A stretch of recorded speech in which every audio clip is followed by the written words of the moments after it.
सुपौल में एनडीए प्रत्याशी दिलेश्वर कामत के नामांकन के बाद गांधी मैदान में जनसभा का आयोजन किया गया, जिसमें एनडीए के कई दिग्गज नेता पहुंचे।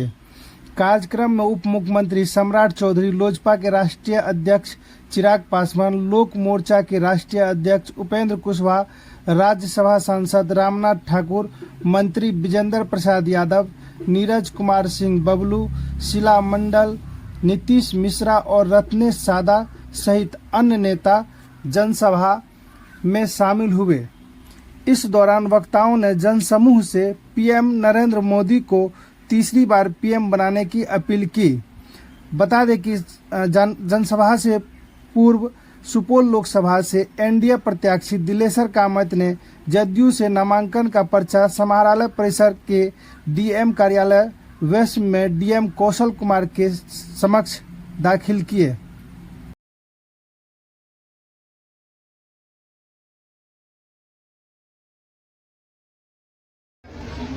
बगल के सेंटर पर जाना है, राशन कार्ड दिखाना है और आयुष्मान भारत योजना के तहत कार्ड बनवा लेना है। और वह कार्ड एटीएम की तरह है। संयोग से कोई व्यक्ति बीमार पड़ जाए दुर्भाग्य से, तो कार्ड लेकर जाए अस्पताल में 5 लाख रुपया तक का इलाज बिल्कुल फ्री। और अब सिर्फ राशन कार्ड धारी ही नहीं, 70 साल से ऊपर के जो लोग हैं, कल परसों प्रधानमंत्री जी ने यह भी कहा कि 70 साल की आयु से ऊपर के जो लोग भी हैं, किसी परिवार के हो, किसी जाति के हो, किसी धर्म के हो, उनका भी आयुष्मान कार्ड बनेगा। तमाम लोग उसमें शामिल होंगे इस योजना में। इतना बड़ा बड़ा काम, शासन का अपमान कैसा हो रहा था। उनके पिताजी, जिनको सब लोगों ने मुख्यमंत्री बनाया, जनता दल, यूनाइटेड जनता दल के द्वारा, लोजपा के द्वारा रामविलास पासवान जी थे, नीतीश कुमार जी ने, और जब मुख्यमंत्री बनाया तो 15 साल तक सत्ता में रहे, एक व्यक्ति को आरक्षण नहीं मिला था। लोग रोज कहते हैं कि हमने जातीय सर्वे कराने का काम किया। उनसे पूछिएगा कि 20 जून 2022 को हम लोगों ने, एनडीए के लोगों ने जातीय सर्वे का काम शुरू कराया और जातीय जनगणना कराया। लेकिन साथियों, ये भी जानना चाहता हूं, राजद के लोग आपके गांव में आते होंगे, उनसे पूछिए कभी आरक्षण दिया है क्या? कभी दलित को आरक्षण कभी दिया? 2001 में चुनाव हुआ मुखिया जिला परिषद का, ना दलित को आरक्षण था, ना अति पिछड़े को आरक्षण था। ना 2002 में नगर निकाय का चुनाव हुआ, ना दलित समाज को आरक्षण था, ना अति पिछड़े समाज को आरक्षण था। लेकिन जब नीतीश कुमार जी और सुशील मोदी जी की जोड़ी जब बिहार में सत्ता में आई, तो महिलाओं को भी 50% का आरक्षण दिया और दलित और अति पिछड़े को भी मुखिया और जिला परिषद बनाने का काम किया।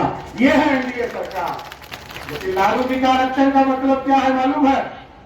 पहले अपनी पत्नी को मुख्यमंत्री बनाना, फिर अपने बेटा जो पानी धोता था क्रिकेट में, कभी क्रिकेट नहीं खेला, वो पानी धोने वाले को उप मुख्यमंत्री बनाया। फिर दूसरा बेटा जिसने अपनी पत्नी पर अत्याचार किया, दरोगा बाबू की पोती, जो पहला यादव मुख्यमंत्री हुआ थे मंडल जी के बाद, और आप सोचिए कि उनकी पोती को तंग करने वाले को लालू जी ने मंत्री बनाया। फिर दूसरे ने कहा कि हमारी बेटियों को सत्ता देना है। एक बेटी जब चुनाव हार गई लोकसभा का, तो कहा राज्यसभा भेज देते हैं, एमपी बनाया। अगली एगो टूरिस्ट बेटी लाए हैं तो सिंगापुर से सीधे छपरा की धरती पर आया है। अब सोचिए कि छपरा की बेटी को न्याय मिलेगा कि लालू जी की बेटी को न्याय मिलेगा? लेकिन साथियों, मैं आपसे यही आग्रह करूंगा, ये 2-2 तो 4 हो गया।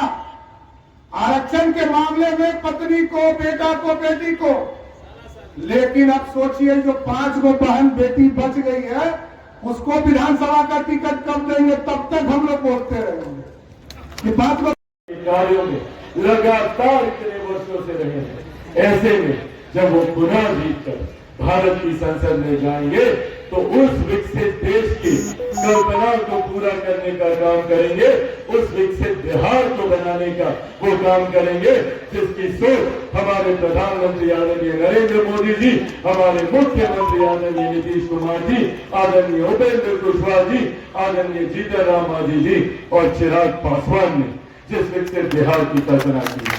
बिहार फोर्स बिहारी फोर्स की सोच के साथ निकला ताकि बिहार को देश का नंबर 1 राज्य बनाया जा सके। हम बिहारियों को देश में नंबर 1 के स्थान पर लेके जाया जा सके, इस सोच के साथ आगे बढ़ा। ऐसे में आप लोगों का ये समर्थन ही हम लोगों को मजबूती देगा। तो इस उम्मीद के साथ कि आने वाले दिनों में आप सब 7 तारीख को पूरे परिवार के साथ रिश्ते नाते अड़ोस पड़ोस यार दोस्त परिवार सबको लेकर मतदान केंद्र जाएंगे। जाइएगा ना, जाइएगा ना। 7 तारीख को मतदान है, तीर छाप है। जो ब्रिज था, कोसी का ब्रिज ध्वस्त हुआ था, रेल लाइन ध्वस्त हो गया था और जो है ट्रेन चलाचल नहीं हो रही थी। लोग नेपाल होकर जाते थे, नौ से जाते थे। मैं जीत कर आया तो पहली प्राथमिकता मेरी हुई रेलवे में सबसे पहले मैं छोटी लाइन को बड़ी लाइन में कन्वर्ट करा करके सहरसा से लेकर के उधर दिलवली का रेल लाइन का निर्माण करा करके पुल पर जो पुल पहले से निर्माण था उस पर रेल लाइन की पट्टी बिछा करके और इस होकर के उस 84 साल के बाद उस ब्रिज पर होकर रेल चलाने का काम किया, जो सबसे बड़ी उपलब्धि है। दूसरी उपलब्धि रेलवे की है जो फार्मेश्वर से लेकर सहरसा तक जो गाड़ी नहीं चलती थी, 2008 का जो भूकंप हुआ था, 2008 के भूकंप में ध्वस्त हुआ था और उसके पहले 2 सांसद हुए थे। किसी ने इस क्षेत्र का काम नहीं किया, इस चीज़ को लोकसभा में नहीं उठाने का काम किया, वो बाधित था, जनता परेशान थे। मैंने उस रेल खंड को फार्मेश्वर से सहरसा तक का ट्रेन चलाने का काम किया। 2 मेल एक्सप्रेस जो जोगबनी से लेकर के आपको पटना की ओर जा रही है दरभंगा होते हुए, एक जोगबनी से सहरसा मेल एक्सप्रेस आ रही है। 5 जोड़ी ट्रेन इस दोनों सेक्शन में चल रही है। काम एक अधूरा उसमें बच गया है। जो सरायगढ़ से लेकर के सहरसा होते हुए पटना जाने का जो राजरानी था उस स्वीकृति हो गया था, वो ट्रेन चलती, लेकिन वो बाधित हो जाने के चलते वो नहीं हुआ। अब अगले बार यदि जनता का आशीर्वाद हुआ तो उसको मैं चलाने का काम करूँगा। और दूसरा रेलवे का जो इस क्षेत्र को मुझे देश के राजधानी दिल्ली और अन्य भागों से जोड़ना है और मेरी प्राथमिकता रहेगी इस क्षेत्र के सुपौल क्षेत्र की जनता को जो रेलवे का सुविधा जो है जो दिल्ली और अन्य क्षेत्रों में अगर मैं जीत के जाता हूँ तो सबसे पहली प्राथमिकता इसको चलाने का। इस तरह से जो विकास का काम है उस विकास का काम करूँगा। मेरा मुद्दा केवल विकास है, विकास करना है। सुबह का कैसे विकास हो उसी को लेकर के भारतमाला एवं सभी तरह के 6 लाइन 4 लाइन बन रहे हैं हमारे क्षेत्र में आपके थ्रू से, जिसमें रैयतों को मूल्य के आधार पर कम रुपया मिला, जिससे रैयत बहुत नाखुश है। इसमें क्या कहना चाहिए? देखिए, ऐसी बात नहीं है, उसका नियम है। 4 लाइन का और रेलवे का जो जमीन उसका जो अधिकरण किया जाता है उसका नियम है। पिछले 3